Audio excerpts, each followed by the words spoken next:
How you hire a virtual assistant in 6 simple steps. I've had multiple virtual assistants over the last 5 or 6 years, and I have greatly benefited from it. I think every single real estate agent in the United States should have a virtual assistant. That's how confident I am in that process and in that plan. But it is a skill set. It's a fear a lot of agents have about how do you get into it. And there's a few things that you need to know that'll help you along the journey. So let's go ahead and dive right into it. So step number 1, the first thing that you need to do to hire a virtual assistant is you need to understand the benefits. Many agents will wonder, why should I hire a virtual assistant? Why not just hire an in-person assistant, or how does that work? First thing you need to know is that a virtual assistant is only going to cost you about $3 to $5 an hour. So for maybe $100 to $150 a month or a week, you will get a full-time employee. The people where a lot of these virtual assistant companies are, like the Philippines or India, most of them are really hardworking, most of them are very educated, and most of them have a great attitude. So you're going to get a good employee for 40 hours a week for about $150. Think about all of the things that you can delegate and all the advantages you can have of having somebody who embodies all those qualities for half the cost of what it would cost for a normal employee here in California. So that's one of the benefits. The second benefit is that it's a write-off. We have an agreement with different countries' governments, for example, the Philippine government, where we are allowed to hire people as international contractors and able to write that cost off. So over the course of the year, it might cost me $10,000 to $12,000 for my virtual assistant for an entire year, and that is a write-off. That is huge. So the effective cost of the VA is actually somewhere around $9,000 to $10,000 a year. That's a huge benefit. And then the third thing is if you can find one that's really good with basic administrative tasks. They are great with administrative tasks, and you can delegate a lot of the things that you hate so that you can go out and talk to more clients and scale your business. So that's step number 1, is understand the benefits of hiring a VA. Step number 2, write out a list of 10 tasks that you can have them do. A lot of what holds realtors back from hiring a virtual assistant is they think, well, what would I have them do, right? And obviously, if you're not busy, it doesn't really make sense to hire one. But if you are busy, think about a few things that you can have them do. Here's an example. One of the things that you could have them do is type your listing descriptions or input your listings. Another thing you can have them do is if you're going out door knocking and you're writing notes on prospects you get, or you're taking phone calls and you're typing up notes on prospects you get, you can have them add them to your CRM and add them to some kind of follow-up campaign. You could have them respond to emails with email templates. You can have them manage your leads and notify you of any leads that have come back on the come back on the website, or they're still interested. Or you could do all sorts of things you could have them do. But once you outline those tasks, that really helps you to get in that mindset of, oh, okay, if I could have them regularly do this, then it would really help me out. I'll give you an example. My virtual assistant sends happy birthday messages to everybody on my Facebook. She will manage my social media. She will post just listed, just sold. She will respond to comments. She'll do a lot of things that I really hate doing. I personally hate social media. I hate going on it. So I love that she's able to fill in that spot and respond to people and, just help me stay in touch with my clients and my agent referral partners. Okay? So that's step number 2. Step number 3 is you need to start interviewing multiple VA companies. So there's a lot of different VA companies. The 3 most popular ones are Sphere Rocket. That's the one I personally use. The second one is Cyberbacker. And then the third one, I believe, is My Outdesk or something like that. Now, there's a couple different models when it comes to hiring a virtual assistant. The first model is they do the training. So if they do the training, it's not going to be $3 to $5 an hour, which comes out to maybe, $500 a month. It's going to be, they're going to charge you their training fee on top of the person's salary, what that person gets paid. So if you hire a company like that, you're probably going to end up paying somewhere between $1,000 and $1,300 a month. The advantage of that is that they do the training. This is the route that I recommend for you if you are not good at training. If the thought of training someone is absolutely horrible to you, this might be the best route for you. I personally enjoy training people. I have a very specific process, and I don't mind taking a couple minutes to break it down to someone else. So I'd rather save $700 or $800 a month and do the training myself. So that's the first model, is you pay them a fee, and then the monthly fee that you're going to pay is somewhere between $1,000 and $1,500 a month. The second model, which is the model that Sphere Rocket uses, is they're just a recruiting company. They recruit you a VA. They set you up to do about 5 or 10 interviews. You interview the people, you look at their DISC profile, you see their strengths, their work history, and you make a decision about somebody you feel is talented, and then it's up to you to do the training. Now, they do have some back-end support where your virtual assistant can plug into a lot of their trainings, so they don't leave you helpless. However, you save a significant amount of money. I'm talking $7,000 to $9,000 a year by going this route. So for me, if you really want to make it a no-brainer decision financially, that's the route you want to go.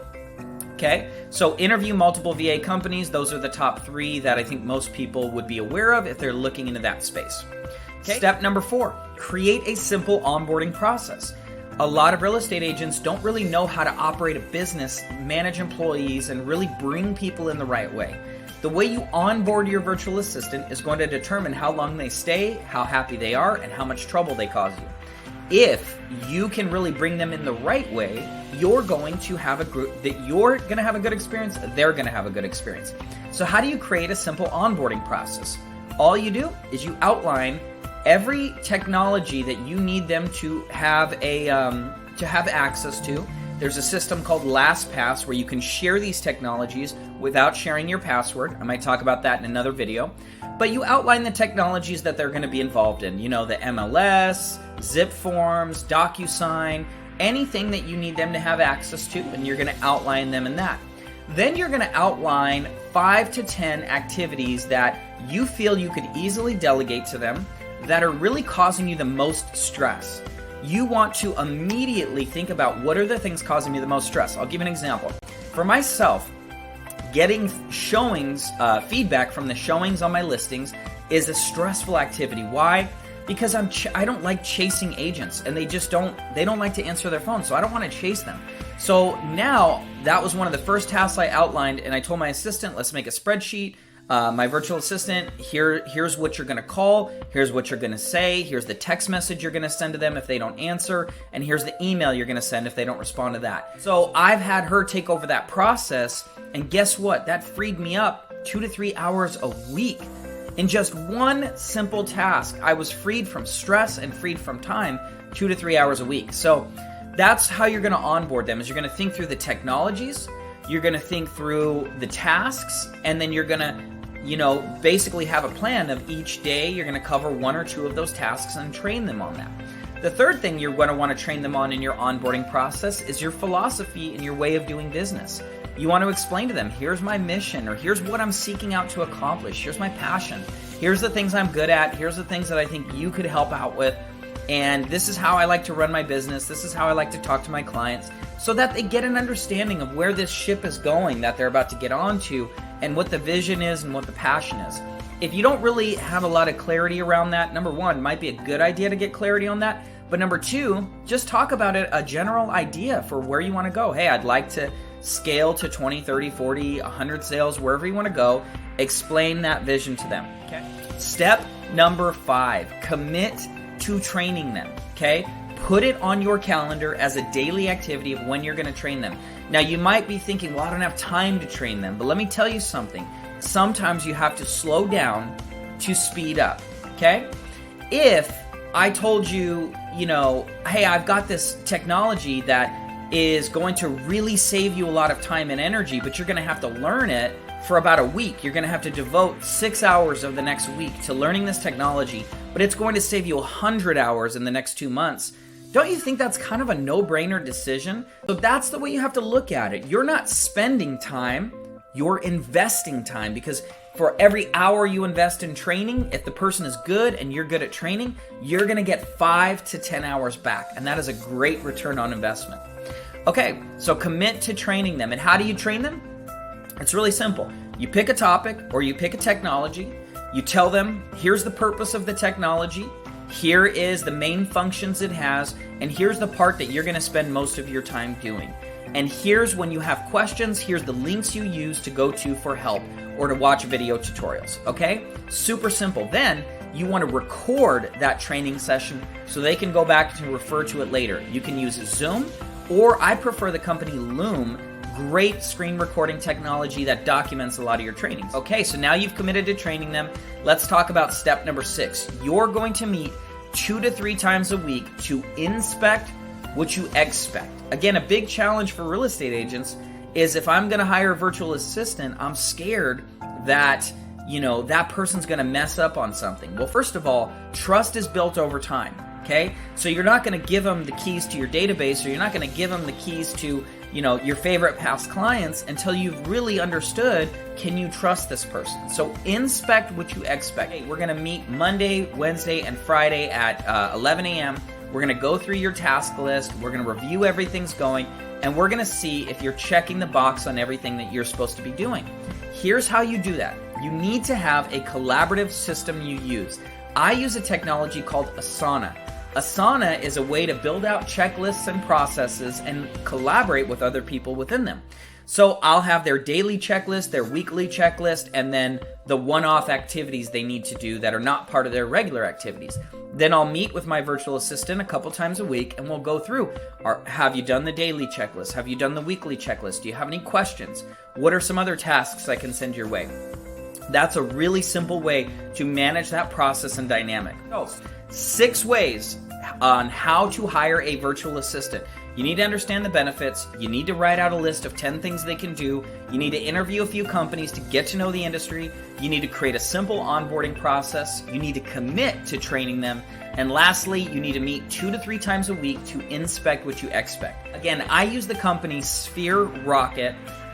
Their VAs are absolutely amazing. I save thousands of dollars a year not having to pay for the training fee. I do the training myself.